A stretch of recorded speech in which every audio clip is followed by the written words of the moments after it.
Hey, this is Carey Fox for week one discussion for counseling theories. I'm going to go through my three choices, which are number 4, 5, and 12. So I'm going to run through those right now.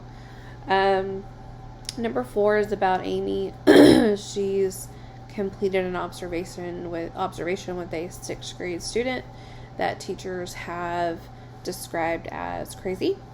And where she's done her evaluation and once has collaborated with the school psychologist, and they've agreed that a psychiatric evaluation is needed. But before they can actually get that request completed, the special education director has met with the mom's child and assured her that nothing serious is going on, and that they're not going to need special education support or services. But then the director also says, don't say anything or you're going to embarrass him, and the mom will get mad. Those are huge red flags. So the ethical dilemma here is that there's a lack of collaboration among the staff, and also because of that, the parent has received a lack of meaningful and accurate data about their kid. And so the parent doesn't know everything. Not quite sure why the SPED director has had this individual conversation with her before they have all of the data. That creates a huge conflict of interest, or a huge ethical dilemma. And so now Amy has to address that. And I think that Amy needs to do her part, and hopefully with the school psychologist they can have a meeting with this kid's parent and make sure she has all of the data so that she is fully informed. Unfortunately, that is going to create a big stink. But I think if if all of these little parts are together, then Amy probably should meet with maybe campus administration or central admin, someone in there, to help kind of mediate and bring things together and make certain people aware of kind of the situation. But I would definitely not be holding in my data for that one.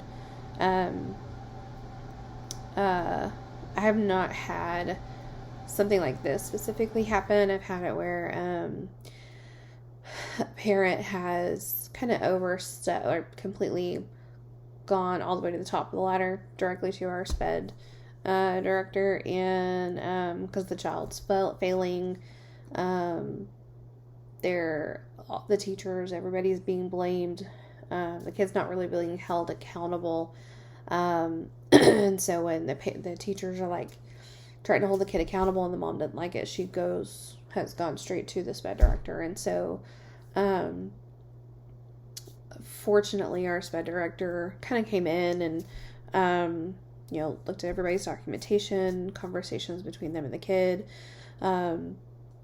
attempts of reteaches and redos, or lack there, where the kid hasn't taken those opportunities, conversations between parents and the teachers, and then kind of coming in and doing their own observations, making sure that the accommodations are being used, and things like that. And it's very stressful when that collaboration does not take place.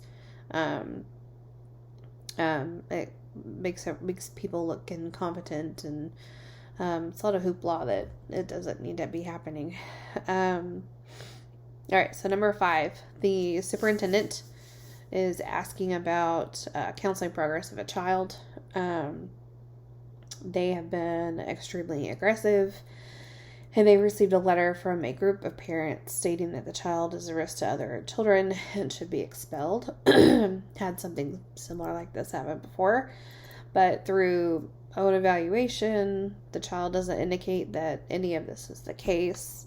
And the superintendent explains that he wants to know the content and progress in counseling. in order to make a decision on how to guide the school board in making that decision.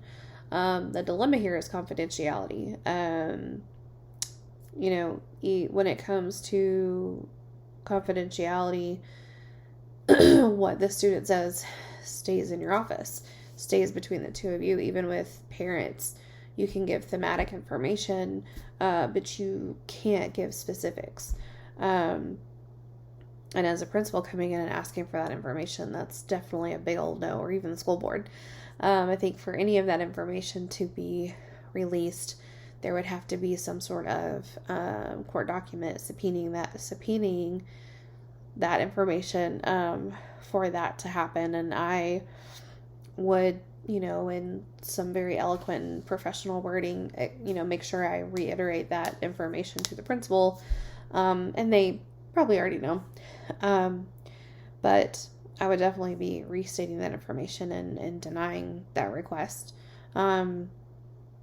At least until I can dig a little bit further, talk with the parents to see if there's anything else going on, or see what I can do there. And then if the kid, how does that kid feel about it? That's a question I need to ask, because, I really shouldn't be talking about any of that. I would completely lose all trust with that kid. So I think if I go more that legal route of, you're going to have to subpoena me for those records.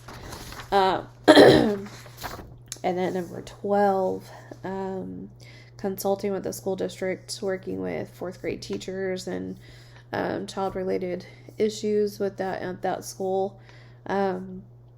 You've built a professional rapport with some of the teachers there, and they've talked to you about personal things in their lives, but here comes the principal wanting your expert view on those teachers and their ability to deal with kids in their classes, and then asks about tenure for one of the teachers. And that again goes with confidentiality, where, as with the student, they're a minor, so that level of confidentiality, there's some thematic things I could talk with their parents about, but these being adults, I think there's more, coverage in that confidentiality where I can't say anything.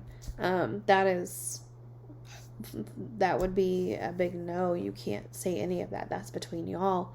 That breaches confidentiality if I shared any of that information. I don't even think I could give my personal opinion on any of them. I would, nod my head, kind of talk, sure. Not really answering anything directly. And then I would explain it to that principal of, that as a consultant, as a consulting school counselor, these conversations have been very private, and I'd have to abide by that confidentiality of the ASCA Code of Ethics. So I kind of leave it at that. I'm sure that's happened, I don't know, previously before. I've had more, coworkers coming in and asking about conversations I've had with other coworkers about things, and they're just being nosy, or some of them are being more petty than nosy. But in either case, it's more of holding those conversations as confidential and brushing things off, or not really answering anything, and kind of dismissing. And even sometimes I've had to be very directive. These are personal conversations that, are between this person and myself. So that is the end of my discussion.